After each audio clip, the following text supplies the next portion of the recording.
Hello everyone. So today we are going to start our fifth lecture on blood relations and we are discussing mains level blood relations questions. And in our previous class, if you remember, we have discussed some of the blood relation mains level questions and उसमें हमने एक additional information हमें given थी उस person के बारे में वैसे क्वेश्चंस थे और हमें साइमल्टेनियसली हमें उनका फैमिली ट्री भी बनाना था राइट। बट आज हम इस क्लास में थोड़ा हमारा लेवल थोड़ा हाई होगा। आज हम different different types of questions करेंगे जो आपकी मेंस में आते हैं। उसमें आपके होते हैं दो एडिशनल इंफॉर्मेशन गिवन है, वो वाले भी क्वेश्चन है। एक में कोई इंफॉर्मेशन गिवन नहीं है बट थोड़ा डिफिकल्ट है, वो भी है। डाटा सफिशिएंसी वाला भी है। एक क्वेश्चन हम करेंगे जिसमें सिटिंग अरेंजमेंट से रिलेटेड क्वेश्चन है। क्लियर? तो ये बहुत इंटरेस्टिंग क्लास होगी। Let's start with our first question. So ये आपको फर्स्ट क्वेश्चन अगर जो दिख रहा है इसमें क्या गिवन है, there are 11 member in a family. सिर्फ हमें ये इंफॉर्मेशन डायरेक्शन में गिवन है कि उसमें 11 मेंबर है फैमिली में। हमें एडिशनल कुछ इंफॉर्मेशन गिवन नहीं है, ना उनके प्रोफेशन की बेस, ना उनके सिटी, ब्रांड, हॉबी, कुछ बेस नहीं है। सिर्फ हमें ये बोला है कि कितने मेंबर्स हैं, 11 मेंबर्स हैं।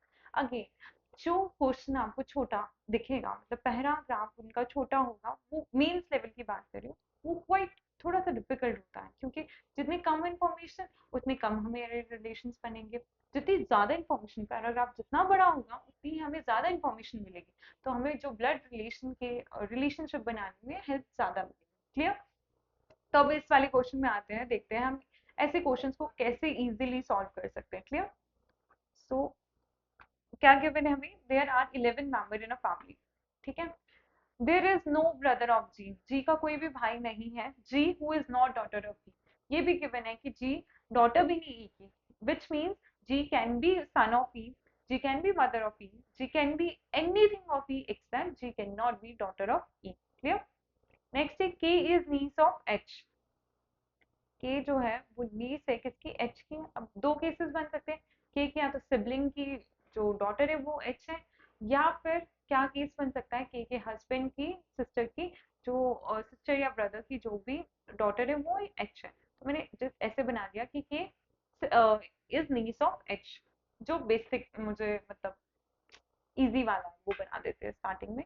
L is nephew of G, L क्या है, नेफ्यू है किसका, जी का। क्लियर? नेक्स्ट है D is mother of H, D mother है एच की। अब मैं ये नहीं बता सकती सिबलिंग है नहीं है, तो मैंने ऐसे बना दिया साइड में। And E is father of G, E father है जी का। अगेन मुझे यहाँ क्लियर रिलेशन नहीं है तो मैंने ऐसे बना दिया। C is father in law of E. अब मुझे यहाँ पर पता चल रहा है दैट सी है वो फादर इन लॉ है ई का, मतलब सी कि जो भी चाइल्ड होगा उसकी स्पाउस होगा ई, और ई का मुझे जेंडर यहाँ पता है that E is father of, मुझे यहाँ से पता था ई इज फादर ऑफ जी, यहाँ से मुझे पता चल गया ये। तो सी की डॉटर का जो हस्बैंड है वो कौन है, ई है। नेक्स्ट है F is mother in law of D, F mother in law है डी की, मतलब डी के हस्बैंड की जो मदर है वो कौन है, एफ है। दो चीजें यहाँ से ये क्लियर होगी। M is grand mother of G, M grand mother है जी की। अब केस तो दो बन सकते हैं, या तो सी की जो वाइफ है वो एम है, या तो ई की जो मदर है वो एम है। दो केस बन सकते हैं। तो मैं यहाँ पर वो दो केसेस को ऐसे बना देती हूँ, एम को ब्रैकेट में, या तो वो सी की वाइफ है या तो वो ई की मदर है। ये दो केसेस मैंने बना दिए। नेक्स्ट है J is daughter in law of D, जो जे है वो डॉटर इन लॉ है डी की। अब जो जे है, J can be wife of H, और एच की कोई भी सिबलिंग है उसकी वाइफ कौन होगी, आपकी जे होगी। तो ये दो केसेस है। अगेन मैं साइड में बना देती हूँ, यहाँ बना देती हूँ दैट क्या गिवन है, J is daughter in law of A, क्योंकि 11 मेंबर है, कोई भी हो सकता है, किसी की भी हो सकती है।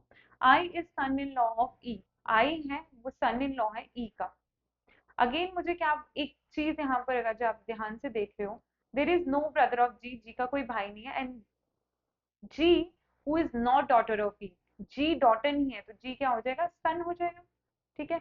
और नेक्स्ट मुझे लाइन लास्ट में आपको गिवन है, I is son in law of E, I son in law है तो जी का तो हस्बैंड हो नहीं सकता, हस्बैंड हस्बैंड की तो शादी, मतलब मेल मेल की शादी नहीं हो सकती है। तो जी की कोई सिस्टर होगी, उसका हस्बैंड कौन होगा, आई होगा। क्लियर? यहाँ तक समझ में आ गया? अब मेरे जो दो, ये वाला जो मेरा मेन चार्ट बना है और ये थोड़ी मुझे एक्स्ट्रा इन्फॉर्मेशन की बनी। अब मुझे ये देखो ध्यान से, जी का जो नेफ्यू है वो एल है, तो जी का नेफ्यू यहाँ पर मुझे क्लियरली दिख रहा है कि जी की सिस्टर का बेटा एल है। ये क्लियर? तो मेरा ये वाला भी केस हो गया है, ये वाला भी केस हो गया है। उसके बाद मुझे एक और चीज बोली गई है, एच के, ठीक है, एच का जो नीस है वो के है, ठीक है। अगर जब मैं यहाँ पर फिट करूँ, यहाँ पे मैं फिट करूँ ये चीज, तो एफ को अगर जब मैं यहाँ फिट करूंगी, डी को मैं यहाँ फिट करूंगी, तो एच यहाँ आ सकता है, आ सकता है ना, क्लियरली आ सकता है। और मैं डी को यहाँ फिट करूंगी, सॉरी एफ को यहाँ फिट करूंगी, डी को यहाँ फिट करूंगी, एच यहाँ पर भी आ सकता है। क्लियर है? तो डी या तो यहाँ आएगा या तो यहाँ आएगा, दो केसेस ये बन रहे हैं। और मुझे एक और चीज बोला है, डी का जो क्या बोलते हैं डॉटर इन लॉ है वो जे है। अगर जब मैं डी को यहाँ करूँ तो उसकी डॉटर इन लॉ जे, तो फिर मुझे एक और इसका सन बनाना पड़ेगा। तो एक बार मैं नंबर्स चेक करती हूँ, 1 2 3 4 5 6 7 8, 8 तो ये होगी। और अगर जब मैं यहाँ पर करूंगी तो डॉटर इन लॉ जे की ये बन सकती है, दो केसेस आ रहे, तो मैं दोनों केसेस एक बार साइड में बना दूँ और मैं एक्स्ट्रा चीजों को इरेज कर देती हूँ कि केसेस बनाने में इजी होता है। ठीक है, यहाँ पे बना देते हैं, क्या था, एफ, ठीक है, प्लस टी एच, ठीक है, और ये वाला भी मैं यूज कर देती हूँ। क्लियर? और मैंने क्या बोला था, दो केसेस, एक तो मैं डी को यहाँ पे रखती हूँ तो सी यहाँ आ गया, ठीक है, एच की शादी ई से करवानी है, ठीक है, और यहाँ पर आ गया जी प्लस डैश आर और एन, एक ही केस आ गया मेरा। और डी की डॉटर इन लॉ कौन है, जे है, तो इसका कोई ब्रदर होगा, इसकी वाइफ कौन होगी, जे हो। ये वाला बन गया। अब देखते हैं 1 2 3 4 5 6 7 8 9 10 11, 11 तो यहाँ पर भी बन रहे हैं। एक मैं यहाँ पर भी एक केस बना देती हूँ, डी की डॉटर जो है वो एच है, ठीक है, और डॉटर इन लॉ कौन है, जे है, तो उसकी शादी मैं यहाँ से करवा देती हूँ। और मुझे क्या बोला था, एक चीज अगर जो आप ध्यान से देख रहे हो मेरे यहाँ इरेज हो चुकी है, वो है K is niece of H, के नीस एच की, तो मतलब जे और इसकी वाइफ डॉटर कौन होगी, के होगी। के इज नीस ऑफ एच, तो इनकी कौन होगी, डॉटर जो के होगी। ठीक है, अब देखते हैं 1 2 3 4 5 6 7 8 9 10 11 12, यहाँ तो 12 बन रहे हैं, तो ये वाला केस तो मेरा गलत हो ही रहा है। यहाँ पर देखते कितने बन रहे हैं, 1 2 3 4 5 6 7 8 9 10, 10 यहाँ पर बन रहे हैं, ठीक है। क्लियर हो गया इतना? अब मुझे क्या क्या इंफॉर्मेशन दी हुई है, एम इज, क्या दिया था मुझे यहाँ पर, M, M is grand mother of G, G की ग्रैंड मदर कौन है, एम है, तो एम यहाँ से यहाँ दो आ सकती है क्योंकि दो केसेस हैं। और मुझे एक और चीज दी थी, जो दी थी मुझे एफ से related, I guess F is mother in law of D, F mother in law D की कब होगी, जब ई की शादी किससे होगी, एफ मदर इन लॉ है, तो इरेज कर देते हैं। एफ क्या है, मदर इन लॉ है डी, तो वही है, हमें केसेस मिटानी नहीं चाहिए। एफ मदर इन लॉ किसकी है, डी की है। तो यहाँ पर मुझे एम का बिल्कुल श्योर हो गया है कि एम तो फिर इधर ही आएगा, तो मैं श्योरिटी में यहाँ पर लिख देती हूँ, एम यहाँ पर आएगा, एम यहाँ पर। क्लियर? और मुझे यहाँ पर भी बोला था कि एफ इज ये, और मुझे बोला था कि M is, G is, G is grand daughter of, M is grand mother of D, M grand mother D की यहाँ पर तो हम कर नहीं सकते क्योंकि यहाँ पर तो डी है ग्रैंड मदर, और मैं अगर से एम को यहाँ बनाऊंगी तो यहाँ पर तो और भी पर्सन पढ़ रहे हैं, ये वाला केस मेरा कैंसिल हो गया और मेरा ये वाला आंसर हो गया। क्लियर? तो मेरा ये वाला केस क्या हो गया, मैंने ये वाला केस को रिजेक्ट कर दिया। क्लियर? क्योंकि यहाँ पे तो मेरे पर्सन ही बहुत बन रहे हैं और यहाँ पे मेरा पूरा क्लियर बन रहा है, पूरा का पूरा फैमिली ट्री। ठीक है, तो मेरा आंसर क्या हो गया, इरेज कर देते हैं हम इसको। तो मेरा ये वाला जो है ये मेरा क्लियरली आंसर आ गया है। क्लियर? अब एक और बात देखते थे, 11% है, 1 2 3 4 5 6 7 8 9 10 11 सबकी बन गई है, मेरा ये पूरा लिंक हो गया। आपको क्या करना है, लिंक करना है जो वहां पर है, बस वहां पर जोड़ते रहना है, ठीक है। अब इससे रिलेटेड हम क्वेश्चन सॉल्व करेंगे। फर्स्ट है how F is related to G. How F is related to G, F is grand mother of G. और यहाँ पर अगर स्पेसिफिक पूछा, ग्रैंड मदर दो दिए हुए, पैटर्नल मैटर्नल, कौन सी हुई, एफ कौन सी ग्रैंड मदर हुई, पैटर्नल ग्रैंड मदर। क्लियर, मेरा आंसर क्या आ जाएगा फर्स्ट का, paternal grand mother. Clear. Next है फाइंड ऑड वन आउट, इसमें मुझे दिया हुआ एफ जे के जी। देखो एफ जे के जी, अगर जो आप ध्यान से देख रहे हो तो F is female, J is female, के इज फीमेल, पर जी इज मेल, तो मेरा ऑड वन आउट में क्या आंसर आ जाएगा, जी।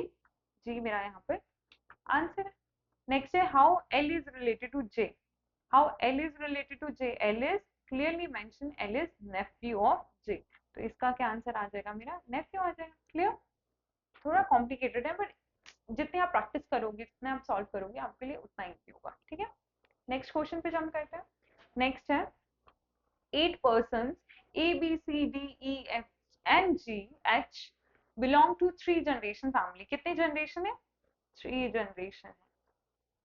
They work in different profession, doctor, engineer, lawyer, teacher, banker, pilot, architect and professor, and each work in different cities. कौन कौन सी city, Delhi, Mumbai, Chennai, Kolkata, Pune, Jaipur, Hyderabad and Lucknow, ठीक है।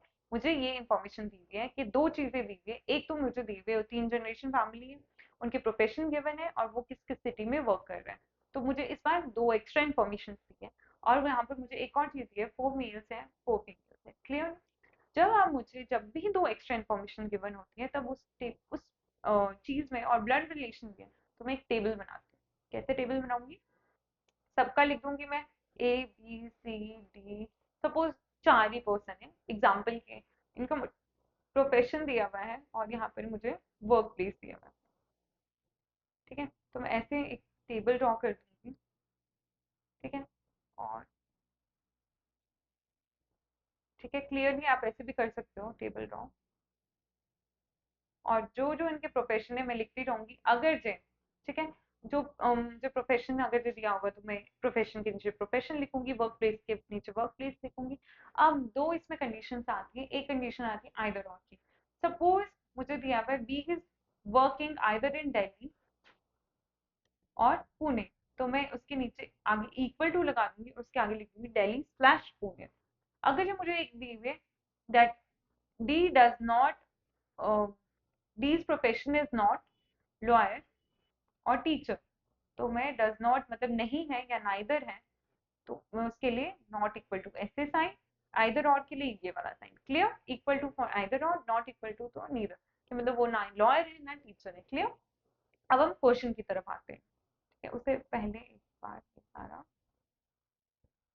एडिट कर देते हैं। क्लियर। मुझे जो दो इंफॉर्मेशन दी थी, 3 जनरेशन, 4 मेल 4 ठीक है, इतनी इंफॉर्मेशन दी। अब हम क्वेश्चन की तरफ आते हैं, ठीक है।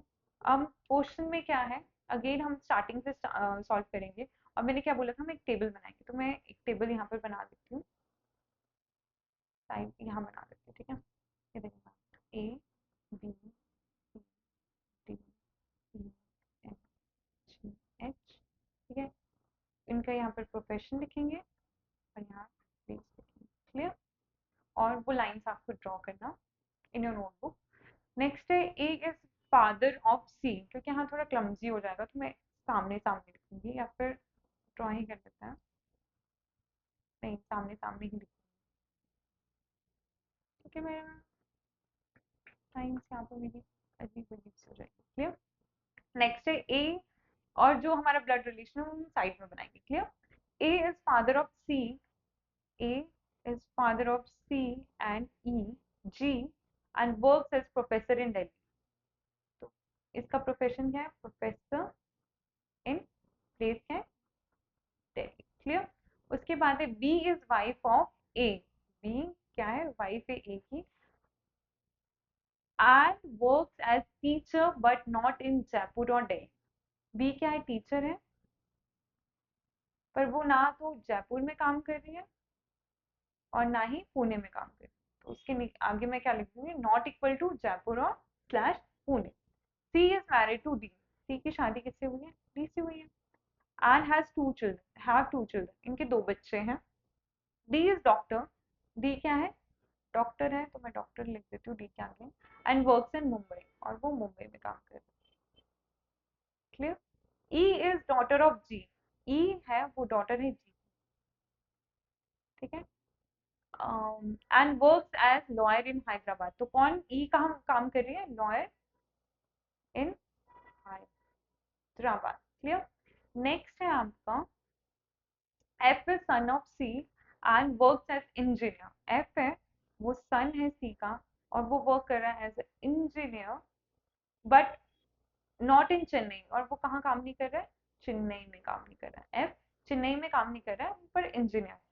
नेक्स्ट है आपके पास H is daughter of C, H daughter है सी की, and works as banker in Kolkata, और वो बैंकर है कहाँ पे, कोलकाता में। Clear. G works as pilot and not in Pune और लखनऊ, जो जी है वो एज अ पायलट वर्क कर रहा है बट कहाँ, पुणे और लखनऊ में नहीं कर रहा है। क्लियर। उसके बाद है the architect works in Jaipur, मुझे क्या बोला हुआ है, ये मैं साइड में यहाँ पे लिख देती हूँ। जो आर्किटेक्ट है वो वर्क कर रहा है कहाँ, जयपुर में। अब मुझे इसके लिए तो दो ब्लैंक स्पेस चाहिए, ठीक है, कि प्रोफेशन में भी ब्लैंक स्पेस चाहिए और प्लेस में भी ब्लैंक स्पेस चाहिए। अगर हम अपने टेबल में ध्यान से देख रहे हैं तो सिर्फ सी है जिसके पास दोनों में ब्लैंक स्पेस है साइमल्टेनियसली एक साथ, तो मैं यहाँ पे लिख दूंगी सी के आर्किटेक्ट है और वो वर्क कर रहा है जयपुर में।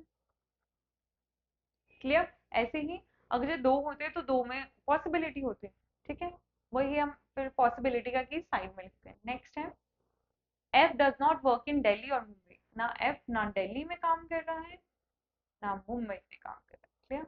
अब यहाँ पर देखते हैं हमारे सारे बन गए 1 2 3 4 5 6 7 8, 8 बन गए। मुझे क्या बोला था, 4 मेल है 4 फीमेल है।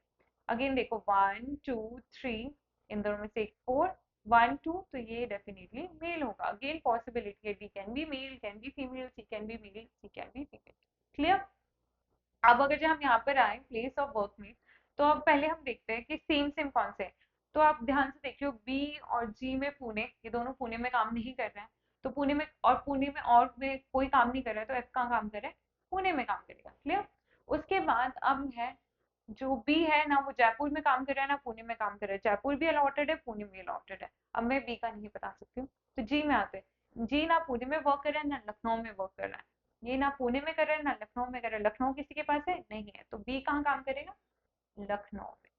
और बच्चा कौन सा, अब ध्यान से देखो तो यहाँ पर चेन्नई बच्चा है, चेन्नई किसी के पास नहीं है, तो जी काम प्लेस ऑफ वर्क क्या है, चेन्नई। क्लियर। क्लियर। तो ये मेरा पूरा का पूरा ब्लड रिलेशन का फैमिली ट्री भी बन चुका है। यहाँ मुझे सबके प्रोफेशन भी पता है, उनकी प्लेस भी पता है, एक्सेप्ट मुझे डी और सी का जेंडर नहीं पता है, ठीक है, तो उसमें पॉसिबिलिटी का केस है। क्लियर। अब हम क्वेश्चंस की तरफ जंप करते हैं इसके।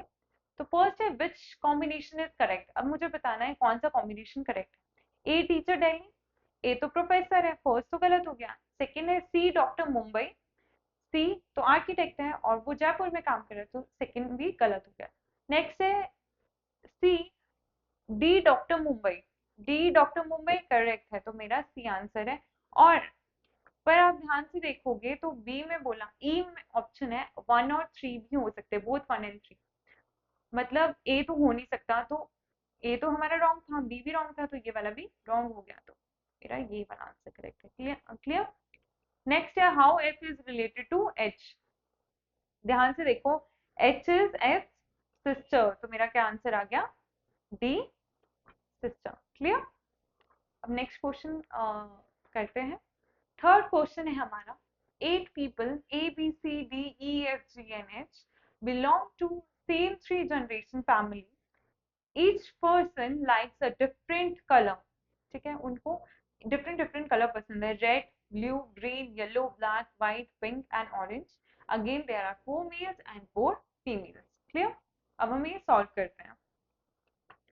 अब देखते हैं A and B are married couple, जो ए और बी है वो मैरिड कपल है and belongs to oldest generation.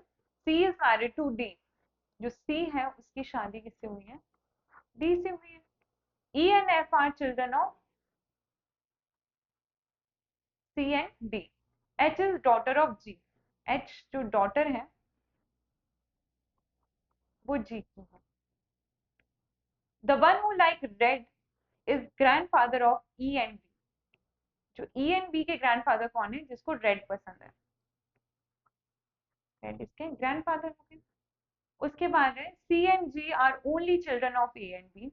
A and B के सिर्फ कौन चिल्ड्रन है? तो मैं इसको यहाँ पे बना सकती हूँ, ए बी के चिल्ड्रन कौन है? सी एंड जी। और सी की मैरिज किससे हुई है? डी से हुई है। ठीक है, और सी और डी के ई एंड एफ चिल्ड्रन है। और जी का एच क्या है आपका? H is daughter. एच क्या है? डॉटर है। उसके बाद है ओल्डेस्ट फीमेल लाइक ब्लू। तो ग्रैंडफादर को ये पसंद है तो ब्लू ग्रैंड मदर को पसंद होगा। ठीक है, मतलब या तो इसको रेड पसंद है ब्लू, ए को रेड पसंद है ब्लू, तो मैं यहाँ पे लिख सकती हूँ रेड और ब्लू। अभी मुझे पता नहीं है तो ए और बी को रेड ब्लू पसंद। सो नेक्स्ट है ओल्डेस्ट फीमेल को ब्लू पसंद है, मैंने यहाँ पे लिखा है। एफ लाइक ग्रीन, एफ को ग्रीन पसंद है and is sister of E. G likes yellow, G को येलो पसंद है। D does not like black और ऑरेंज, डी को ना ब्लैक पसंद है ना ऑरेंज पसंद है। क्लियर? उसके बाद है एच लाइक पिंक, एच को पिंक पसंद है। And the one who likes white and blue are not female, जो जिसको व्हाइट और ब्लू पसंद है वो फीमेल नहीं है। मतलब कोई भी फीमेल को ना व्हाइट पसंद है ना ब्लू पसंद। B does not like red, B को रेड पसंद नहीं है, तो फिर बी को क्या पसंद होगा? ब्लू पसंद होगा। और ए को रेड पसंद होगा। और रेड किसको पसंद था? ग्रैंडफादर को। और ग्रैंडमदर को ब्लू पसंद था। क्लियर? उसके बाद नेक्स्ट मुझे क्या गिवन है? The person who like orange is male and belongs to orange, जिसको ऑरेंज पसंद है वो मेल है और वो यंगेस्ट जनरेशन को बिलोंग करता है। डी को ना ब्लैक पसंद है ना ऑरेंज पसंद है, तो डी को ना ब्लैक पसंद है ऑरेंज पसंद है, तो बच्चा कौन सा? व्हाइट वाला बच्चा था। करेक्ट? तो डी को कौन सा पसंद है? व्हाइट पसंद है। और व्हाइट यहाँ पर ध्यान से देखो कि कोई भी फीमेल को व्हाइट पसंद नहीं है, तो डी क्या हुआ? मेल हुआ। और उसकी वाइफ सी क्या हुई? फीमेल हुई। और इसके लिए क्या बचा है? ब्लैक बचा है, तो सी को ब्लैक पसंद है। क्लियर? अब मेरा सारा बन चुका है कि किसको कौन सा कलर पसंद है। मुझे इस बार ये भी पता है कि कौन मेल है कौन फीमेल है। मेरा पूरा फैमिली चार्ट कंप्लीट है। 4 मेल 4 फीमेल बोली थी, एक बार वो भी चेक कर देते। 1 मेल चेक करते, A B E and then fourth will be G. एक मिनट, B C E F 4 female है तो जी क्या हो गया? मेल हो गया। अब मेरा पूरा क्लियर है, 4 मेल भी क्लियर है, 4 फीमेल भी क्लियर है। क्लियर? अब हम इसके क्वेश्चंस पे जंप करते हैं। एक्स्ट्रा को मैं इरेज कर देती हूँ इंफॉर्मेशन को, ताकि मैं अच्छे से क्वेश्चन को सॉल्व कर। ठीक है?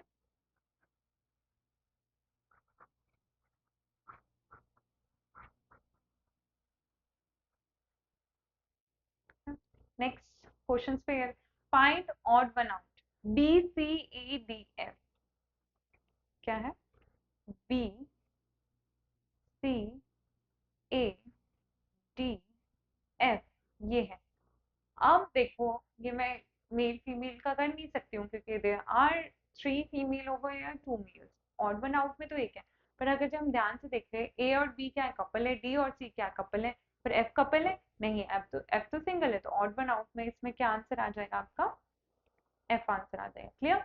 Oldest member like which colour, oldest member को कौन सा पसंद है? या तो रेड या तो ब्लू, तो इसमें क्या आंसर है? रेड और ब्लू में रेड है, तो ऑप्शन में तो red is my answer. Clear? Next question के पे जंप करते हैं। ठीक है, अब ये वाला क्वेश्चन, इसमें क्या गिवन है हमारे पास? बहुत बड़ा क्वेश्चन है तो मतलब थोड़ा इजी होगा, हो सकता है। H has 350 chocolates. He takes 10 chocolates and gives the remaining to his only daughter Q. Again, मुझे तो फर्स्ट और सेकंड स्टेटमेंट पढ़ के ये लगा कि ये चॉकलेट्स हैं और वो डिस्ट्रीब्यूशन वाली कर रहे हैं। नेक्स्ट पढ़ते, Q takes 8 chocolates and then give the remaining to her mother L. तो मतलब यहाँ पर ब्लड रिलेशन भी बन रहा है और 350 चॉकलेट्स में डिडक्ट होती जा रही है। ठीक है, एच के पास 350 चॉकलेट थी, उसने थोड़ी चॉकलेट दे दी अपनी बेटी को। ठीक है, उसने 10 चॉकलेट रखी और 340 चॉकलेट अपनी डॉटर को दे दी क्यू को। क्यू ने उसमें से 8 चॉकलेट रखी और बाकी फिर कितने बचे, 340 में से 8 माइनस किया, 332 चॉकलेट वो उसने अपने मदर एल को दे दी। ठीक है, एल ने फिर 12 चॉकलेट रखी, फिर उसने अपने भाई को दे दी, वैसे ही भाई ने थोड़ी रखी होगी, फिर उसने किसी और को दे दी होगी। मतलब यहाँ पे हमारा फैमिली ट्री भी बन रहा है, प्लस चॉकलेट 350 में से कम कम कम कम होती रहेगी और कुछ ना कुछ हर एक फैमिली पर्सन थोड़ी थोड़ी चॉकलेट अपने पास रख रहा है। क्लियर? तो वैसे ही हम अब बनाते रहेंगे। तो मैं यहाँ पर एक जगह फैमिली ट्री बनाऊंगी, एक जगह चॉकलेट्स की डिस्ट्रीब्यूशन करेंगे। ठीक है, तो यहाँ पर एच है, एच के पास इनिशियली कितनी चॉकलेट थी, 350 चॉकलेट, उसने कितनी रखी, 10 चॉकलेट। ठीक है, और बाकी चॉकलेट्स किसको दे दी, gives to her only daughter Q. Q के पास अब कितनी चॉकलेट्स है, 340। तो मैं यहाँ बनाऊंगी एच की ओनली डॉटर कौन है, क्यू है। क्यू ने 8 चॉकलेट्स रखी और बाकी किसको दे दी, एल को 8 chocolates and then give the remaining to her mother L. अब एल के पास कितनी चॉकलेट होगी, 332। तो यहाँ से मुझे एल उसकी मदर होगी, तो एच क्या हो गया, फादर हो गया। L takes 12 chocolates and gives the remaining to her brother M. उसने बाकी सारी एम को दे दी, एम जो कि एल का ब्रदर है। ठीक है, तो अब एल के पास कितनी चॉकलेट होगी, 320 चॉकलेट्स होगी। क्लियर? उसके बाद नेक्स्ट क्या है, एम टेक्स 15 चॉकलेट, एम ने 15 चॉकलेट रखी and gives the remaining to her son D. M का सन कौन है, डी, ये।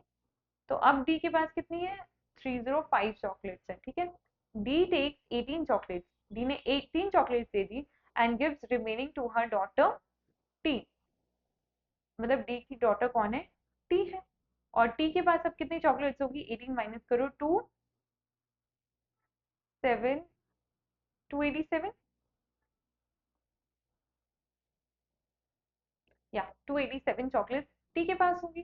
टी टेक्स 13 चॉकलेट्स, अब टी ने 13 चॉकलेट ली and gives remaining to her mother P. और पी कौन हुई, टी की मदर मतलब डी की वाइफ कौन होगी, पी। पी को दे दी, पी के पास कितनी बची, 274 पी के पास बची। ठीक है, पी ने 7 चॉकलेट्स ली and gives remaining to her only sister in law B. Only sister in law मतलब वो क्या हो जाएगी, डी की सिस्टर कौन हो जाएगी, बी हो जाएगी। Clear? And P has no sibling, P का कोई सिबलिंग नहीं है, तो क्लियरली वो डी की सिस्टर कौन हो जाएगी, बी हो जाएगी। क्लियर? तो उसके बाद है, अब बी के पास कितनी चॉकलेट्स बची, 267। क्लियर? ये लास्ट था। अब सारी जो जितनी भी चॉकलेट्स बच गई इतनी सारी, वो भी वो सारी बी के पास आ गई, कितनी, 267 चॉकलेट्स। ठीक है, अब पता नहीं उसने क्या किया होगा।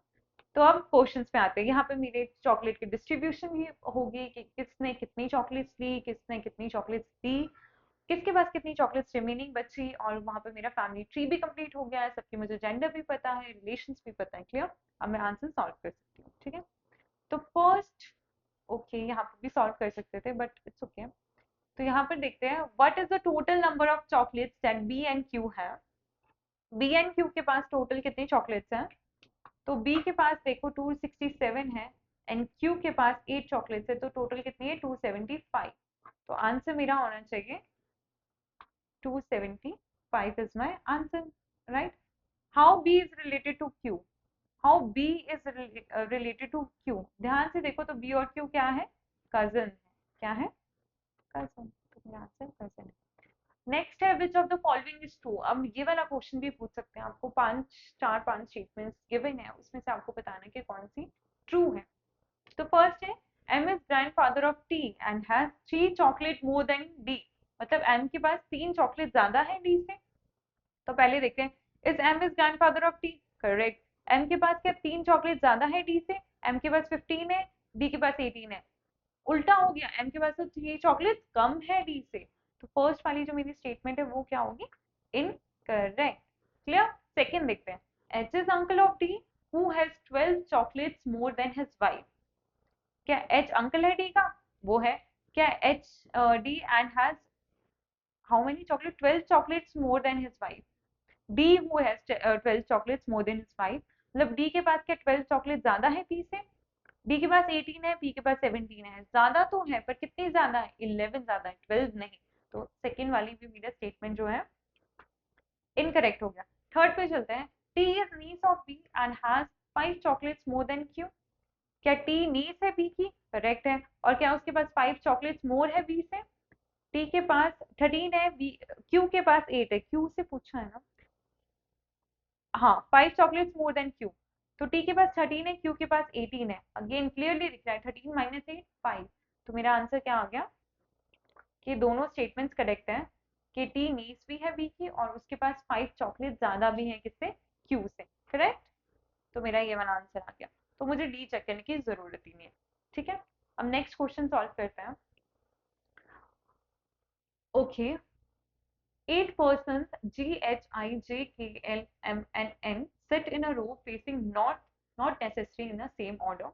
Given persons are from a family of 3 generation और 3 generation की family है। अगेन ये वाला आपका जो है सिटिंग अरेंजमेंट का क्वेश्चन है जो कि इंटरलिंक है ब्लड रिलेशन से। अभी हमने सिटिंग अरेंजमेंट नहीं स्टार्ट किया है, बट मैं आपको थोड़ा ब्रीफ बता दूंगी जिससे आपको थोड़ा आइडिया हो जाए और आपको पता चले कि हाँ ऐसे क्वेश्चंस भी आते हैं जिसमें आपका ब्लड रिलेशन है वो सिटिंग अरेंजमेंट से भी लिंक होता है। ठीक है, थोड़ा सा बेसिक आइडिया मिल जाएगा आपको।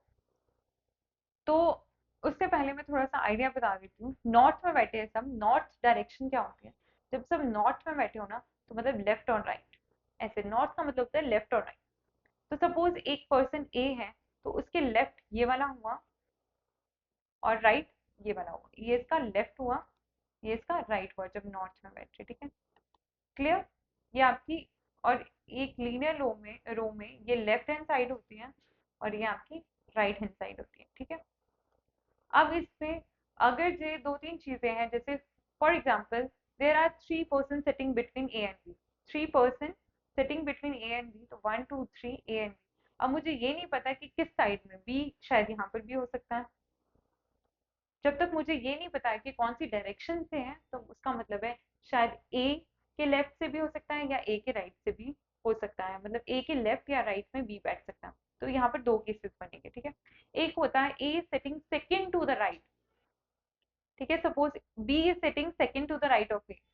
तो सेकंड टू द राइट मतलब 1 2, तो बी यहाँ बैठेगा एक का गैप। सेकंड टू द राइट मतलब जितना second to the right second to the left मतलब जितना आपको नंबर दिया होगा ना उसका एक माइनस कर देना, उतने पर्सन उनके बीच में बैठ रहे हैं। ठीक है, लेफ्ट साइड राइट साइड। ठीक है, जब भी सेकंड टू द राइट या फिफ्थ, अब मुझे बोल दिया गया है that B is sitting fifth to the right of A. Fifth to the right मतलब 5 है, टू द राइट बोला है तो उनके बीच में कितने हो गया? 5 माइनस 1 4। तो 4 पर्सन उनके बीच में बैठ रहे हैं।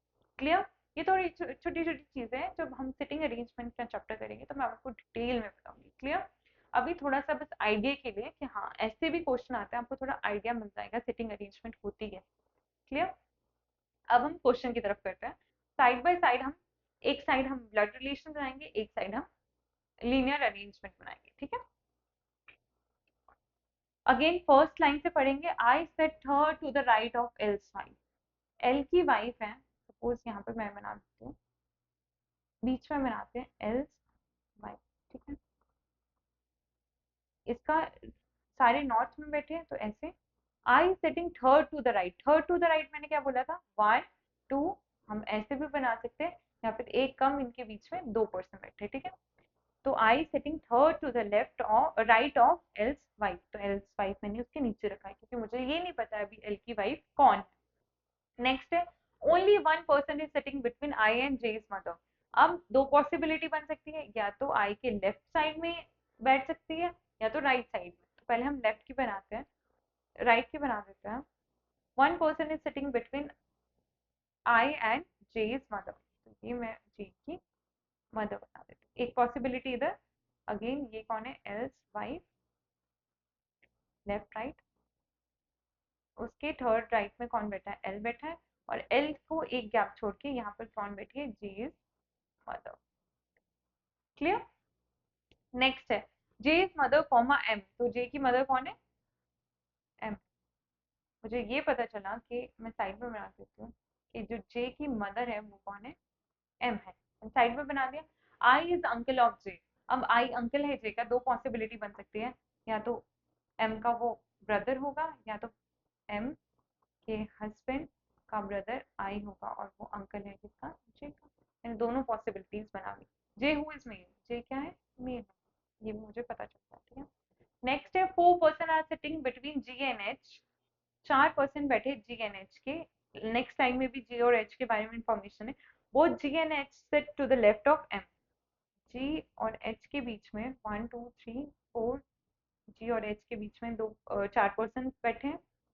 और जी और एच लेफ्ट में बैठे एम के लेफ्ट में बैठे, मतलब 1 2 3 4 5 6 7 8। या तो एम लास्ट में बैठा है या सेकंड लास्ट में बैठा है, ठीक है। तो एम या तो यहाँ पर जो है लास्ट में बैठा है या तो सेकंड लास्ट में बैठा है। अगर जो मैं यहाँ पर ये वाला केस करूँ, इससे मुझे ये पता चला एम लास्ट में बैठा है या सेकंड लास्ट में बैठा है। तो यहाँ पर तो देखो एम तो थर्ड लास्ट में बैठा है, यहाँ से सेकंड लास्ट में बैठा है। पर जी और एच वो एम के कौन से लेफ्ट साइड में बैठे हुए हैं। तो यहाँ पर तो सेकंड लास्ट में नहीं बैठ सकते हैं और ये थर्ड लास्ट में बैठा हुआ है। तो मेरा ये वाला जो केस है वो रिजेक्ट हो जाएगा। देखो 1 2 3 4 5 6 7 8। तो एम या तो लास्ट में बैठेगा या सेकंड लास्ट में बैठेगा। तो मेरा ये वाला केस ऑटोमेटिकली रिजेक्ट हो गया।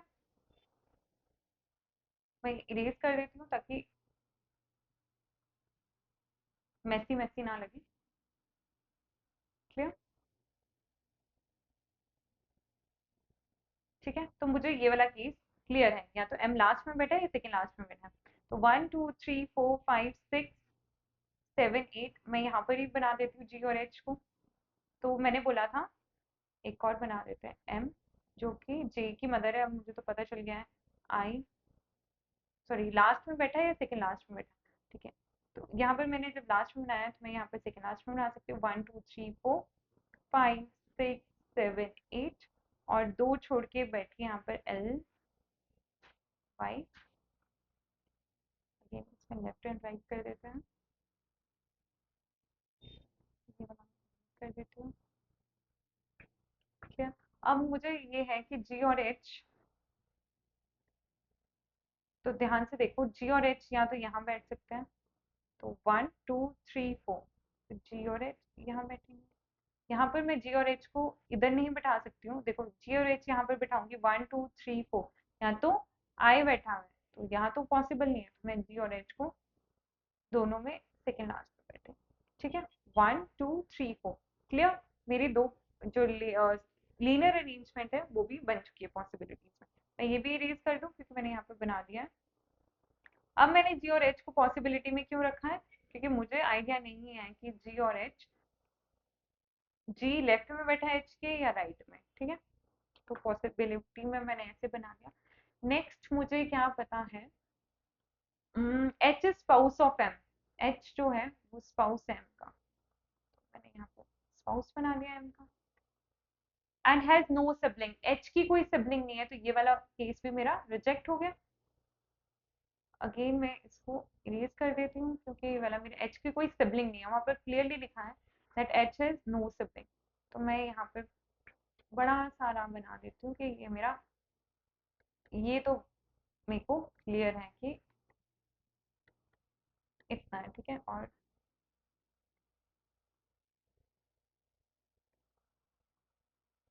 इसको भी हम इरेज कर देते हैं, क्लियर। ये मेरे बन चुके हैं। अब L sit immediate right of his spouse. L immediate right मतलब एल की वाइफ के बिल्कुल राइट में यहाँ पर कौन बैठा है, एल बैठा है। दोनों जगह मैंने एल को यहाँ पर पुट कर दिया है।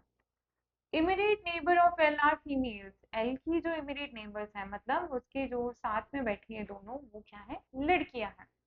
नेक्स्ट है number of person sitting to the left of M is same as number of sitting person sitting to the right of L's brother.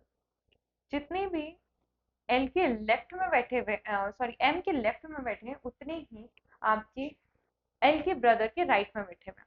तो एम के लेफ्ट में कितने बैठे, 1 2 3 4 5 6 7। अब राइट से देखते हैं 1 2 3 4 5 6 7 मतलब यहाँ पर कौन बैठा है, एल्स ब्रदर। तो यहाँ पर भी अगर हम देखें तो ये सेकंड लास्ट में अगेन यहाँ पर सेकंड देखो लेफ्ट में 1 2 3 4 5 6। यहाँ से देखते हैं राइट में भी 6 होने चाहिए, 1 2 3 4 5 6। यहाँ तो एल की वाइफ है और यहाँ एल का ब्रदर, साथ तो बैठ नहीं सकते। तो ये वाला भी मेरा केस क्या हो गया, रिजेक्ट हो गया। क्लियर, समझ में आया क्या है बोला गया है कि जितने भी एम के लेफ्ट में राइट में बैठे उतनी एल के ब्रदर के राइट में बैठे हैं, लेफ्ट में। एम के जितने भी लेफ्ट में बैठे उतने ही एल के ब्रदर के राइट में बैठे हैं। तो ऊपर तो मेरा यहाँ पे बन रहा है केस, बट यहाँ पर अगर जो मैं लेफ्ट में देखूँ 1 2 3 4 5 6, तो 6 मतलब 6 उसके राइट में बैठने चाहिए, तो राइट से हम 6 काउंट करते हैं 1 2 3 4 5 6। और यहाँ पर मतलब यहाँ पर एल का ब्रदर बैठना चाहिए, पर यहाँ तो एल की वाइफ बैठ रही है। कॉन्ट्रोडिक्ट करिए स्टेटमेंट, तो ये वाला मेरा केस क्या हो जाएगा, रिजेक्ट हो जाएगा। तो मैं ये इरेज कर देती हूँ। क्लियर। उसके बाद है नेक्स्ट जो स्टेटमेंट पढ़ते हैं, K is maternal grand mother of J. जो के हो मेटर्नल ग्रैंड मदर है जे की, मतलब वो एम और आई की क्या हुई, मदर है। ठीक है। एंड स्पाउस ऑफ जी, और जी की स्पाउस है। क्लियर। और मुझे एक और चीज है, एल का भी कोई हस्बैंड है। ठीक है। एल की भी कोई वाइफ है। एल ये भी एक है। ठीक है। तो देखो 1 2 3 4 5 6, और मेरे को टोटल कितने 8 मेंबर्स है। 6 तो मुझे पता चल गया, एल और एल की वाइफ के बारे में पता नहीं चला, पर मुझे ये पता है कि एल का कोई ब्रदर है। अब यहाँ पे लड़के देखते हैं, एम का देखो कोई सिबलिंग हो नहीं सकता। ठीक है। जी अगर जो मैं एल का ब्रदर करूँ, तो जी और एच तो यहाँ बैठे हुए हैं, तो ये भी नहीं हो सकता। बचा कौन, जे। सॉरी, आई को भी मैं अगर जे करूँ, तो अगर जे आई को मैं एल का ब्रदर बनाऊं, यहाँ आई बनाऊं, पर आई तो इधर बैठा है, एल का ब्रदर तो इधर आएगा। और यहाँ पर बचा मेरे लिए सिर्फ जे, कि जे शायद एल का ब्रदर होगा। और मेरा यहाँ पर जे की पोजीशन भी आ रही है। ठीक है। वैसे आपको लिंक करना है, हर जगह देखा नहीं, तो जे की पोजीशन भी यहाँ आ रही है, तो जे यहाँ पर बैठेगा। क्लियर। उसके बाद मेरा यहाँ पर अगर जो आप सारा देखो, तो कौन सा बचा है, जी एच एन ही बचा है। तो मेरा यहाँ पर एल की वाइफ कौन हो जाएगी, एन हो जाएगी। और यहाँ पर मैं एन लिख दूंगी, और यहाँ पर बचा कौन, के बचा है, के इधर बचा है। ठीक है। सारे बन गया, पर मुझे क्वेश्चन में ये नहीं पता चला कि जी और एच की पोजीशन क्या है। जी या तो जी और H second to the right, या तो second to the left side of the linear arrangement back है। ठीक है। पर मुझे पोजीशन एक्यूरेटली नहीं पता। बाकी ये देखो, ये मेरी बन गया ब्लड रिलेशन, और यहाँ पर मेरी बन गई सिटिंग अरेंजमेंट, दोनों ही बन गए। आपको क्या करना है, जो पजल्स वगैरह होती है मेंस लेवल में, जब भी आप कोई भी क्वेश्चन अटेम्प्ट करोगे, जितनी पॉसिबिलिटीज बनेगी ना, आपको सारी पॉसिबिलिटीज बनानी है, सारे केसेस बनाने, फिल करना है। और मतलब जितनी आप प्रैक्टिस करोगे ना, उतनी जल्दी जल्दी आपके केसेस वगैरह बनते रहेंगे। क्लियर। पॉसिबिलिटीज, ये बहुत इंपॉर्टेंट पॉइंट है कि जितनी पॉसिबिलिटीज बन गई आपको बनानी है, उसको स्किप नहीं करनी है। शायद आप जो सोच रहे हो कि ये पॉसिबिलिटी नहीं हो सकती, शायद वही उसका आंसर है। क्लियर। तो वेरी इंपॉर्टेंट। ठीक है। समझ में आया।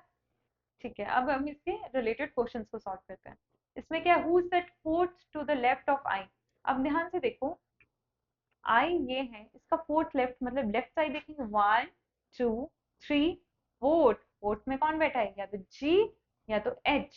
और मेरे यहाँ पर जी और एच तो गिवन नहीं है, तो मुझे ये पता है कि फोर्थ लेफ्ट में कौन बैठा है, या तो जी या तो एच। और मुझे उनके बारे में, एल का स्पाउस बोला है, जी का सिबलिंग है, आई का फादर है, और एम का स्पाउस है।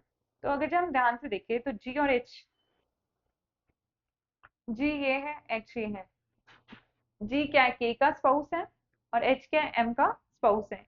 के का स्पाउस दिया हुआ है, नहीं दिया हुआ है, एम का स्पाउस दिया हुआ है, एम का स्पाउस यहाँ पर गिवन है, तो ये ऑप्शन हो सकता है। अब यहाँ पर मुझे ध्यान से देखो, आई का फादर भी दिया हुआ है, तो आई का फादर तो जी है ही है। तो इन दोनों में से मेरा या तो ये सी है, या तो डी है। तो जब दो पॉसिबिलिटीज थी, दो ही मेरे ऑप्शंस को लाइट करे, तो मैं क्या यहाँ पर टिक करूंगी, कैन नॉट बी डिटरमाइन, कि मैं डिटरमाइन कर ही नहीं पाती। ठीक है। कौन बैठा है, जी बैठा है या H. Clear. How is H related to L, how is H related to L, H is father of L. तो इसका आंसर मेरा क्या हो जाएगा, ए फादर। क्लियर। समझ में आ रही है। थोड़े डिफिकल्ट लग रहे हैं, पर जितनी आप प्रैक्टिस करोगे उतने ही आपको इजी लगने लग जाएंगे, और बहुत इंटरेस्टिंग टॉपिक है। क्लियर। और जब हम पजल्स करेंगे, तो आपको थोड़ा ज्यादा क्लियर हो जाएगा, अच्छा ये ऐसे है, या सिटिंग अरेंजमेंट करेंगे तो आपको थोड़ी नॉलेज होगी कि अच्छा ठीक है, ये ऐसे ऐसे क्वेश्चन होंगे। ठीक है। अब नेक्स्ट क्वेश्चन देखते हैं। ओके, ये डाटा सफिशिएंसी का क्वेश्चन है। ठीक है। कि डाटा सफिशिएंसी का क्वेश्चन था, इसमें था कि आपको दो स्टेटमेंट्स गिवन है, आपको बताना है कि कौन से डाटा की स्टेटमेंट, कौन सी स्टेटमेंट को सॉल्व करके हम ये बता सकते हैं कि जो हमारा आंसर है वो मैच कर रहा है नहीं है। मुझसे क्वेश्चन में पूछा है how is N related to M, मुझे पूछा है कि एन एम से कैसे रिलेट करेगा, ठीक है, ये मुझे पता है। अब हम एक एक करके दोनों स्टेटमेंट सॉल्व करेंगे। इसमें कुछ ऐसे ऑप्शंस दिए जाते हैं आपको, जैसे फर्स्ट दिया जाएगा data given in statement 2 alone is sufficient to answer the question while the data in statement 1 alone is not sufficient to answer the question. इसका मतलब है कि सिर्फ डाटा जो 2 में है हम सिर्फ सेकंड स्टेटमेंट को सॉल्व करके ही क्या आंसर दे सकते हैं, ये है। सेकंड है data in statement 1 alone is sufficient to answer the question while the data given in statement 1 alone is not sufficient to answer the question, कि सिर्फ फर्स्ट वाली स्टेटमेंट को सॉल्व करके हम आंसर दे सकते हैं, सेकंड का कोई यूज ही नहीं है।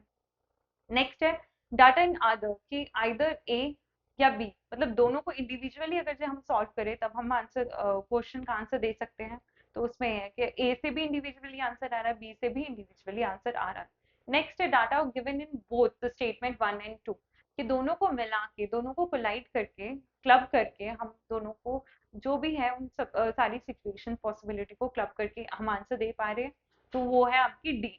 लास्ट है data in statement 1 and 2 are not sufficient, कि दोनों को हम मिक्स करके क्लब करके भी हम आंसर नहीं दे पा रहे, तो वो आपका ई में आता है। क्लियर? तो हम एक एक करके सॉल्व करते हैं। तो मुझे फर्स्ट स्टेटमेंट जो गिवन है ये मैं इरेज कर देती हूँ, ठीक है। तो फर्स्ट स्टेटमेंट है मेरी, तो मैं यहाँ पे लिख देती हूँ ऐसे, फर्स्ट स्टेटमेंट, ठीक है। S is sister of O, S है वो सिस्टर है ओ की, and O is mother in law of P, O क्या है, मदर इन लॉ है पी की, मतलब पी के जो भी चाइल्ड होगा उसकी जो भी स्पाउस होगा वो कौन होगा, पी होगा। N is only daughter of Q, N only daughter है किसकी, क्यू की, मतलब एन के सारे जो भी सिबलिंग होगा ब्रदर होगा। R is only son of Q, R क्या है, ओनली सन है क्यू का, and R is unmarried, R unmarried है। अब मैं बता पा रही हूँ एन और एम, एम के बारे में तो मुझे कोई इन्फॉर्मेशन नहीं दी है, तो फर्स्ट स्टेटमेंट से इंडिविजुअली मैं आंसर बता पा रही हूँ, नहीं बता पा रही हूँ। अब मैं सेकंड स्टेटमेंट सॉल्व करूंगी। सेकंड मैं यहाँ पर सॉल्व करती हूँ। R is only brother of M, R only brother है एन का, मतलब एम मेल भी हो सकता है फीमेल हो सकते हैं, पर आर तो एक लौता ही ब्रदर है, ठीक है। एन के बारे में मुझे कोई इन्फॉर्मेशन नहीं गिवन है। M is son of P, M son है किसका, पी का। Q is brother in law of S, Q है जो है वो है ब्रदर इन लॉ है किसका, एस का। या तो ये हो सकता है, या तो क्यू की जो भी सिबलिंग होगी उसकी स्पाउस होगा वो एस होगा। S who is unmarried, S unmarried है, तो ये वाला केस मेरा क्या हो जाएगा, रिजेक्ट हो जाएगा, एस तो अनमैरिड है। Female in the family, S क्या अनमैरिड फीमेल है। O is brother of N, O sorry O is mother of N, O mother है एन की, मतलब वो आर की भी क्या हुई, मदर हुई। Gender of N and S are same, S यहाँ फीमेल है तो एन भी क्या हो गया, फीमेल हो गया। ए इज अनमैरिड, ए जो है वो अनमैरिड है, एंड ए है unmarried, and S is not sister of P, और S is not sister, sister नहीं है, ठीक है। क्लियर? अब एक बार हम देखो, अब मैं ध्यान से देखो सेकंड स्टेटमेंट में भी एन और एम के बारे में तो मैं के साथ तो मैं कोई रिलेशन बता ही नहीं पा रही हूँ। क्या मैं बता पा रही हूँ कि एन और एस का क्या रिलेशन है, नहीं बता पा रही हूँ। अब मैं क्या करूँ, जब मेरा ना इंडिविजुअली मेरा फर्स्ट स्टेटमेंट से भी आंसर नहीं आ रहा, इंडिविजुअली मेरा सेकंड स्टेटमेंट से भी आंसर नहीं आ रहा, तब मैंने क्या बोला था, जब आपके फर्स्ट स्टेटमेंट से आंसर ना आए, सेकंड स्टेटमेंट से आंसर ना आए, तो हम दोनों को क्लब करते हो, डाटा फर्स्ट का और सेकंड का मिक्स करते हो। देखो अब हम क्लब करेंगे, तो जब मैं क्लब कर रही हूँ तो मुझे पता है ओ कि जो दो बच्चे हैं वो कौन है, एन और आर, ठीक है, और वो क्यू के भी, ठीक है। एन और आर बच्चे तो मतलब ओ की शादी इससे हुई, और ओ क्या है, फीमेल है, तो क्यू क्या है, मेल है, और ओ की सिस्टर कौन है, एम है, एस है। और एक और चीज है that P, R is unmarried, R क्या है, अनमैरिड दिया हुआ है मुझे, फर्स्ट स्टेटमेंट में आर अनमैरिड है, और ओ मदर इन लॉ है पी की, तो फिर पी किसकी स्पाउस हुआ, एन का स्पाउस हुआ। क्लियर? तो मैं पी को यहाँ पर एन का स्पाउस कर दूंगी, मेल हो गया। और पी का जो सन है वो एम है, तो यहाँ पे मुझे रिलेशन पता चल गया है एन और एम के बीच में। तो रिलेशन में मुझे क्या पता चला है that how n is related to m, n is mother of m. Sorry, 1 second. n is mother of m. तो डाटा मुझे दोनों को क्लब करके, डाटा स्टेटमेंट 1 का डाटा स्टेटमेंट 2 का डाटा को क्लब करके मिक्स करके मैं इस क्वेश्चन का आंसर दे पा रही हूँ, ठीक है। तो इसका क्या मतलब है, मैं कौन सी ऑप्शन टिक करूंगी, C option, sorry D option, that data in statement 1 and 2 together is necessary to answer the question. हम यही करेंगे। पहले हम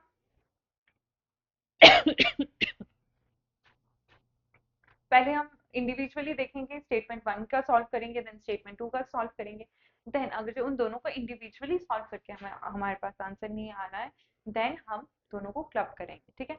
अगर जो एक और सिचुएशन है, अगर जो आपको सिर्फ फर्स्ट स्टेटमेंट से आंसर आ गया, फिर भी आपको सेकंड सॉल्व करनी पड़ेगी, क्योंकि ऑप्शंस में ऐसा दिया होता है एनी स्टेटमेंट दिया होता है, या फिर data in 1 and 2, either in 1 and 2 can alone is sufficient to answer the question, ठीक है। कुछ भी दिया होता है तो आपको दोनों ही स्टेटमेंट को सॉल्व करना है, क्लियर। अब हम नेक्स्ट क्वेश्चन की पे जंप करते हैं। इसमें क्या है, in a family of 10 three are there are 4 couples. तो कितने मुझे 10 मेंबर्स दिए हैं, 4 कपल्स दिए हैं।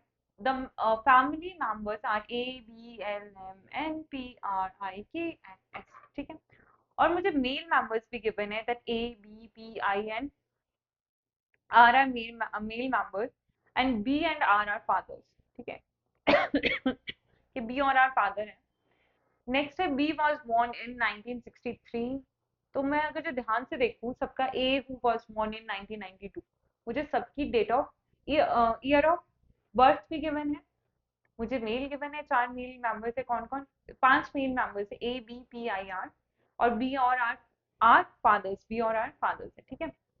अब यहाँ पर मुझे काफी इंफॉर्मेशन गिवन है कि 10 मेंबर्स हैं, 4 कपल्स हैं, और उसके बाद मेल मेंबर 5 है, A B P I R, और बी और आर फादर, ठीक है। और उनका ईयर ऑफ बर्थ भी मुझे गिवन है। तो थोड़ा कॉम्प्लिकेटेड है, पर सॉल्व करेंगे, ठीक है। तो अब सॉल्व करते हैं। यहाँ पर मेल मेंबर्स हमें गिवन है, A B P I N R male members हैं, बी और आर फादर्स हैं, ठीक है। B and R are father.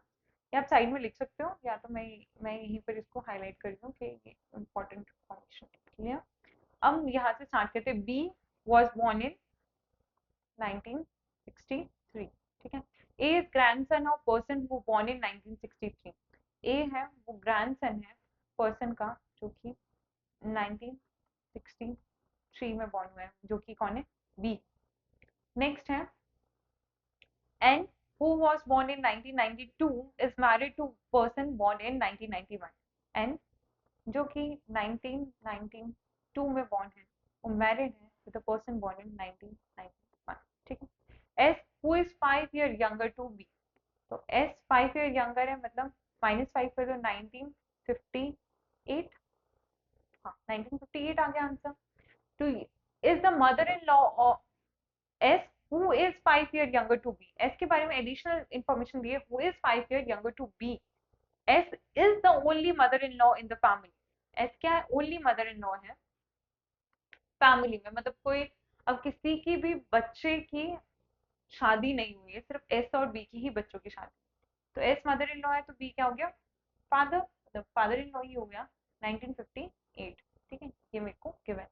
उसके बाद है, नेक्स्ट है, P is brother in law of person, P P is brother in law of person, P brother in law है उस person का, born in 1989। P जिसके 1989 में born हुआ है, who is wife of R, born in R who is born in 1990। ये देखो थोड़ी कॉम्प्लिकेटेड है, अगेन मेंस की लैंग्वेज इजी तो आएगी नहीं आपके लिए, ठीक है। तो थोड़ी कॉम्प्लिकेटेड ही आएगी। ये दोनों इन्फॉर्मेशन मेरा हो गया है, इरेज कर देती हूँ। क्या है, P is brother in law, P brother in law है, मतलब ब्रदर इन लॉ है, तो या तो उसके वाइफ का जो भी सिबलिंग है। P is brother in law of person, उस पर्सन का ब्रदर इन लॉ है, born in 1989, जो 1989 में born हुआ है। एंड हु इज वाइफ, जो कि वाइफ है आर, ठीक है, आर जो कि 1990 में born हुआ है, ठीक है। एक तो ये सिचुएशन बन सकती है। नेक्स्ट है P के जो भी सिबलिंग है जो कि 1990 में बॉर्न हुआ है आर, उसकी वाइफ है वो 1989 में बॉर्न हुई है। क्लियर? ये दो केसेस मेरे बनते, मैंने दोनों बना दिए। समझ में आया? P is brother in law of person who is wife of R. P brother in law है उस पर्सन का जो कि वाइफ है आर की। मतलब पी की या तो वाइफ के जो भी वाइफ का जो भी ब्रदर सिस्टर होगा उसकी वाइफ कौन है? आर है। सॉरी, हाँ, P is brother in law, उसकी जो भी सिस्टर है उसका जो हस्बैंड है वो कौन है? आर है। एक तो ये केस हो सकता है पी की वाइफ की सिस्टर का जो हस्बैंड है वो आर है, एक ये केस हो सकता है। सेकंड केस हो सकता है पी की जो ब्रदर है उसकी वाइफ है जो कि 1989 में बॉर्न हुई है, उसका पी क्या है? Brother in law. ठीक है, दो केसेस है, बना दी। नेक्स्ट है हमारे पास L is only daughter of B. L only daughter of B की, अब ये नहीं मुझे पता कि एक ही वो मदर है या नहीं है, तो मैं साइड में बना देती हूँ इधर that L is only daughter, मतलब एल के जितने भी सिबलिंग्स है वो सारे क्या है? मेल है। नेक्स्ट है आपके पास एंड born in 1997, और ये 1997, ओ मेरे पीछे छुप गया, बी एल 1997। क्लियर? उसके बाद है one of the family member is born in 2018। कोई एक फैमिली मेंबर है, यहाँ पे लिख देते हैं वो, यहीं पर लिख देते हैं वो 2018 में भी बॉर्न हुआ। ठीक है, आई इज born in 1993। आई जो है वो 1993 में बॉर्न हुआ है। इज मैरिड टू के, born in 1994। S is four children. S के कितने बच्चे? चार बच्चे हैं एस के। ठीक है, I is son of S. आई एक कोई भी सन है एस का, आई भी सन है एस का। अगर आप ध्यान से अब क्वेश्चन की फर्स्ट लाइन, ये मेरा पूरा बन चुका है, अब हम क्वेश्चन की फर्स्ट लाइन को ध्यान से पढ़ेंगे। उसमें है B and R are fathers. एक तो बी फादर है तो आर किसका फादर होगा? ए का फादर होगा। ठीक है, और मुझे क्या बोला हुआ? आर 1990 में बॉर्न हुआ हुआ है, उसकी जो वाइफ है वो 1989 में बॉर्न हुई। ठीक है, इसके चार बच्चे हैं, तो ये वाला केस शायद हो सकता है, फिर मैं ये वाला अगर केस को प्रेफर करूंगी तो पी आर का ब्रदर हो सकता है, क्योंकि चार बच्चे बनाती हूँ मैं। ठीक है, और चार शादी हुई है। एल भी एक, एल का ऐसे बना देते हैं, एल भी क्या है? डॉटर है, एल ओनली डॉटर है, मतलब एक दो तीन, अब एक और बच्चा बच्चा हुआ है एल का। ओ आई भी है, आई इज, यहाँ पे लिखा हुआ है हमारे पास दैट इज मैरिड टू के। आई सन ऑफ एस, आई सन है एस का, और आई जो 1993 में बॉर्न हुआ है उसकी शादी हुई है के साथ। के फीमेल है 1994 में। क्लियर? इतना क्लियर हो गया? अब मेरे पास फोर मैरिजेस बोली थी, तो इसमें से वन टू थ्री, थ्री तो मेरे को पता चली। अब नेक्स्ट करते हैं, अब हमारे पास बची हुई है दो शादियां करवानी है। अब मुझे बोला हुआ एन की शादी हुई है उससे जो 1991 में बॉर्न हुआ है, और ये मुझे बोला हुआ है 1997 में। ठीक है, तो अब मेरे को एन की शादी करवानी है किसी से जो 1991 में पैदा हुआ है। अब आज एक मिनट, बच्चे कौन कौन एक बार वो देख लेते हैं। 10 मेंबर्स है, 1 2 3 4 5 6 7 8 9। 1 2 3 4 5 6 7 8 9, 9 है। दो मेंबर कौन कौन से बच्चे हुए? मे फीमेल देखते हैं। ए, ए हो गया मेल, बी भी मेल है, पी भी मेल है, आई भी मेल है, आर भी मेल है। ठीक है, ये सारे मेल होंगे। बच्चे कौन सी फीमेल है आपकी? B L M N, B L, एक बचा है एम, एम लिख देते हैं। एन हो गया है, एन भी बचा है। ठीक है, एन भी बचा है। और कौन बचा हुआ है? दो बचा, 1 2 3 4 5 6 7 8, ये एन और एम बचा है। ठीक है, दो बचे हुए हैं।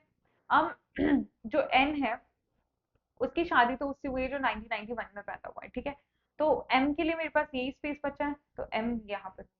एक मेरे को बोला हुआ है जिसकी शादी एन की शादी हुई है 1991 से। ठीक है, तो और एक 2018 में भी बॉर्न हुई, तो 2018 में तो देखो ए ही बॉर्न हो सकता है अगर जो मैं ध्यान से देखूं, क्योंकि छोटा यही है, पहले तो पैदा हो नहीं सकता है। 1991,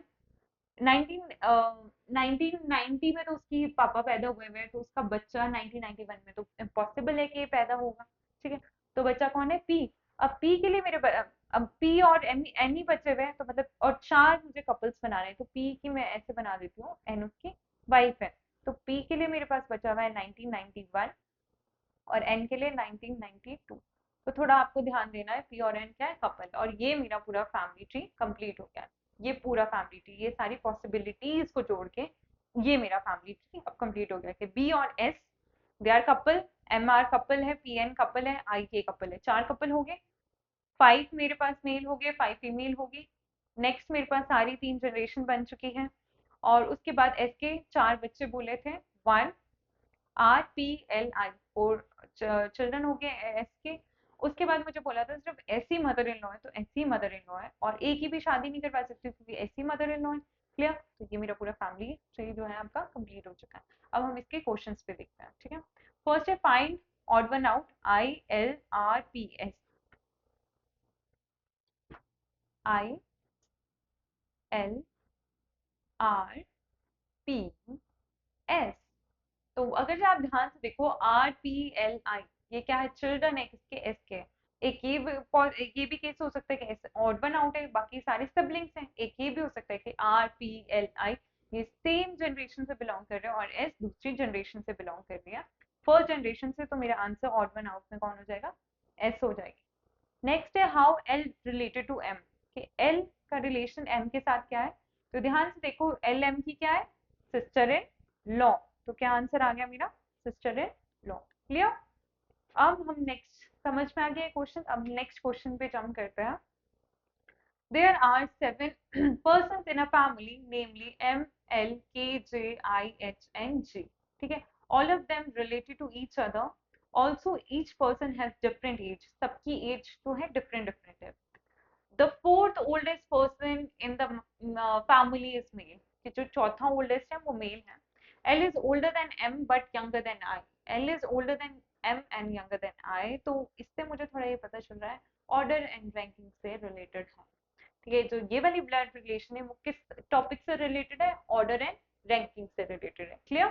तो अब सॉल्व करते हैं। तो ज्यादा इंफॉर्मेशन हमें सिर्फ 7 पर्सन के बारे में गिवन है और उनकी डिफरेंट डिफरेंट एज है। ठीक है, तो ऑर्डर एंड रैंकिंग के आप कैसे करते थे, ये ग्रेटर देन लेस देन वो वाली, ठीक है, केस हम सॉल्व करेंगे। 7 पर्सन है, तो मैं ये वाली जो आपको ये दिया जाता है ना कि ऑर्डर रैंकिंग वाला, तो मैं 7 पर्सन बना दूंगी, 1 2 3 4 5 6 7। ठीक है, ये सबसे बड़ा होगा और ये सबसे एल्डेस्ट होगा और ये लास्ट में यंगेस्ट होगा। ठीक है, क्लियर? सबसे आगे सबसे एल्डेस्ट, सबसे पीछे सबसे यंगेस्ट। अब मुझे बोला हुआ है, शुरू से शुरू करते हैं। The fourth oldest person in the family is male. Fourth oldest मतलब 1 2 3 4, ये क्या है, मेल है। Clear? L is older than M but younger than I. क्या है, L is older than M, L M से बड़ा है पर यंग किससे, आई से यंग। तो मैंने ऐसे बना दिया। Next is the third oldest person in the family is 48 years old. जो थर्ड ओल्डेस्ट है ना, 1 2 3, ये कितने ईयर्स का है, 48 ईयर्स का। क्लियर? नेक्स्ट है L is sister of M. अब मेरे यहाँ पर एक्चुअल ब्लड रिलेशन का कुछ मुझे मिला है। L is sister of M, K is father of M. K father M का मतलब वो एल का भी क्या हुआ, फादर हुआ। नेक्स्ट है the third youngest person in the family is 45 year old. यहाँ से देखिए थर्ड 1 2 3, ये कितने ईयर है, 45। 1 2 3 4 5 6 7, 7 है ना। ठीक है, फोर्थ बोला था शायद, है ना। नहीं, ठीक है, क्लियर है। उसके बाद है J is oldest person in the family. J क्या है, ओल्डेस्ट पर्सन है फैमिली में, तो सबसे आगे जे रहेगा। उसके बाद है L is niece of H. L है वो नीस है किसकी, एच की। मैंने ऐसे बना दी। H is brother in law of G. H कौन है, ब्रदर इन लॉ है जी का। अब दो केसेस आ सकते हैं, एच की जो भी सिबलिंग होगा उसकी वाइफ या हस्बैंड स्पाउस जी होगा, या एच ब्रदर इन लॉ है तो उसकी जो स्पाउस होगी उसका सिबलिंग जो है एल होगा, सॉरी जी होगा। और एच क्या है आपका, एक और चीज बोला था, H L is niece of H. ठीक है, उसके बाद है G who is not sister of K. G के की सिस्टर नहीं है, मैं यहाँ पे लिख देती हूँ G is not sister of K, ठीक है। उसके बाद है I and J are married couple, I और जे मैरिड कपल है, जे मैरिड कपल है, जे मैरिड कपल है। उसके बाद keys mother is 59 year old, के की जो मदर है वो 59 ईयर ओल्ड है। K is older than H and G, K older है एच एंड जी से। तो oldest person in a family is not female, तो ओल्डेस्ट पर्सन है वो फीमेल नहीं है, तो जे क्या हुआ आपका, मेल हो गया, ठीक है, जे मेल हो गया, आई फीमेल होगी, ओल्डेस्ट है, ठीक है, ओल्डेस्ट है, सबसे बड़े ये ही है फैमिली में। The difference between the difference between the age of I and grandson of I is 37, I और I के grandson के बीच में डिफरेंस है वो 37 ईयर है, ठीक है। उसके बाद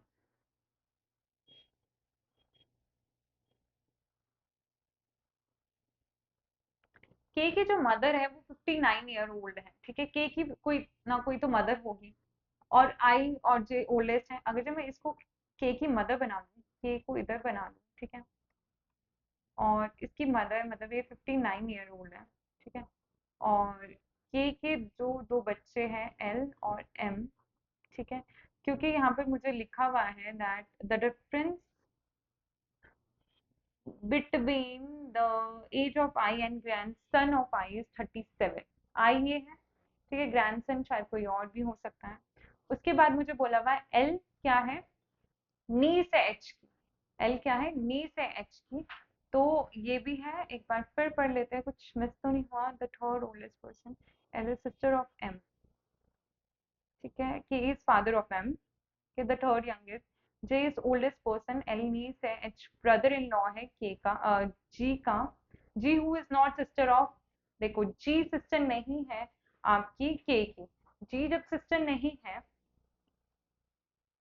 जी के तो के इधर आ नहीं सकता, ठीक है, तो ये वाला केस मैं के को यहाँ पे बना सकती हूँ कि जो के की शादी किसी हुई जी की जे से हुई है, और जो के ब्रदर है वो ये है, ये इधर है, ठीक है। अब मुझे बोला हुआ है, अब देखते हैं सारे 1 2 3 4 5 6 7 7 मेंबर्स से 7 मेंबर्स मेरे कंप्लीट हो गए हैं, ठीक है, और यहाँ पर ग्रैंडसन बोला है तो एम ही ग्रैंडसन होगा, ये 59 है। अब मुझे क्या बोला हुआ है, the difference between I and grandson of I is 37, तो 59 में से मैं 37 माइनस कर दूंगी, तो एम मेरे को मिला 22 ईयर्स का, ठीक है, एम कितना मिल गया 22 ईयर्स का, और एल बड़ा है एम से, तो लास्ट में यही आएंगे, देखो एम 22 है तो 22 यहाँ आ सकता है, यहाँ आ सकता है, पर यहाँ पर यही आएगा, और क्योंकि एम जो है, एल जो है वो छोटा है किससे, एल बड़ा है एम से, और जो एल है वो छोटा किससे, आई से है, तो 59 है तो 59 ये आई इधर आ गई, ठीक है, 48 बचा है मेरे पास, और मुझे ये भी बोला है K is older than H and G, तो एच और जी इधर इधर आ जाएंगे, के इधर आ जाएगा, अब एच और जी इधर है, तो मुझे ये भी बोला है कि फोर्थ जो ओल्डेस्ट है वो मेल है, तो एच और जी में से मेल कौन है, एच है, तो जी इधर आ गया, क्लियर। ये मेरा फैमिली चार्ट ट्री भी कंप्लीट हो गया, और मैंने उनकी एज के अकॉर्डिंग उनको यहाँ पर असेंडिंग डिसेंडिंग ऑर्डर में रख भी दिया, क्लियर। तो मेरे पूरा का पूरा कंप्लीट हो गया। अब मैं जितनी भी एक्स्ट्रा इन्फॉर्मेशन है वो इरेज कर देती हूँ, ठीक है, तो आपको क्लियर हो जाएगा कि बस आपको क्या करना है, जो जो बनते जाएंगे आपको फैमिली ही बनानी है, क्या बनानी है, फैमिली कंप्लीट करनी है, और आपको बनाते जाना है, लिंक करते जाना है, एक पॉसिबिलिटीज बनाओ, फैमिली बनाओ, लिंक करते रहो, उससे क्या होगा, आपका जो क्वेश्चन है वो एक्यूरेट एक्यूरेसी के साथ सॉल्व होगा, ठीक है, एक्यूरेसी से आपकी जो जो भी रिलेशन है वो सारे कंप्लीट होंगे, और जो भी इंफॉर्मेशन उनके बारे में एक्स्ट्रा चीजें बोली है वो भी कंप्लीट होगी, क्लियर। तो ये आपका बन गया डिसेंडिंग ऑर्डर में एल्डर्स टू यंगेस्ट, हमने रख भी दिए सारे फैमिली मेंबर्स, और एक साइड हमने उनका फैमिली चार्ट भी बना दिया, क्लियर। अब इससे रिलेटेड हम क्वेश्चन सॉल्व करते हैं। If the total age of G and L is 69, then what is age of L. अब मुझे जी और एल की एज क्या बोला है, जी और एल की एज मुझे 69 बोली है, या मुझे जी की 45% पता है, तो एल की क्या हो जाएगी, इसको 45 से माइनस कर दो 4 24, तो एल की एज क्या आ गई 24 ईयर्स। और ये देखो 45 और 22 के बीच में 24 भी है, तो एल की एज मतलब मेरी एक्यूरेसी से होगी है, और मेरी इसमें भी ये जो जस्टिफाई कर रही है एल की एज जो कि है 24 ईयर्स। ठीक है, नेक्स्ट है which of the following statement is not correct about the person who is 45 year old. अब देखो 45 ईयर ओल्ड कौन है, जी है। मुझे जी के बारे में इंफॉर्मेशन बतानी है कि कौन सी करेक्ट नहीं है, ठीक है। तो the person is wife of की, क्या जी वाइफ है की, ट्रू है फर्स्ट, ठीक है। Second, the person is daughter in law of I, क्या जी डॉटर इन लॉ है आई की, ये भी करेक्ट है, साफ दिख रहा है जी का हस्बैंड के है और के का जो आई है मदर है, तो डॉटर इन लॉ हुई। नेक्स्ट है the person is mother in law of L, क्या जी मदर इन लॉ है एल की या मदर है एल की, यहाँ तो हमें दिख रहा है कि जी क्या है मदर है एल की, तो मेरा जो आंसर है वो क्या हो जाएगा, इनकरेक्ट कौन सा है इधर, सी, तो मेरा आंसर सी हो जाएगा कि सी इनकरेक्ट नहीं। Clear. So thank you so much, ये लास्ट क्वेश्चन था आज हमारा। आई होप आपको ब्लड रिलेशन जो मेंस लेवल का है इनके क्वेश्चंस इंटरेस्टिंग लगे, एंड विद प्रैक्टिस इफ अगर जो आपको भी समझ नहीं आ रहा आप एक और बार इसको सॉल्व कीजिए, ठीक है। अब वीडियो आपने पूरी कंप्लीट कर दी है, अब एक बार फर्स्ट क्वेश्चन से आप दोबारा ट्राई कीजिए, तो आपको ज्यादा क्लियर होंगे कि ठीक है ये ऐसे कनेक्शन बन रहा है, ऐसे कनेक्शन बन रहा है। अभी टाइम लग रहा है, शायद आपको थोड़ा ज्यादा टाइम लग रहा हो बनाते बनाते, बट विद प्रैक्टिस आप इसको कम टाइम में बना पाओगे। And thank you so much.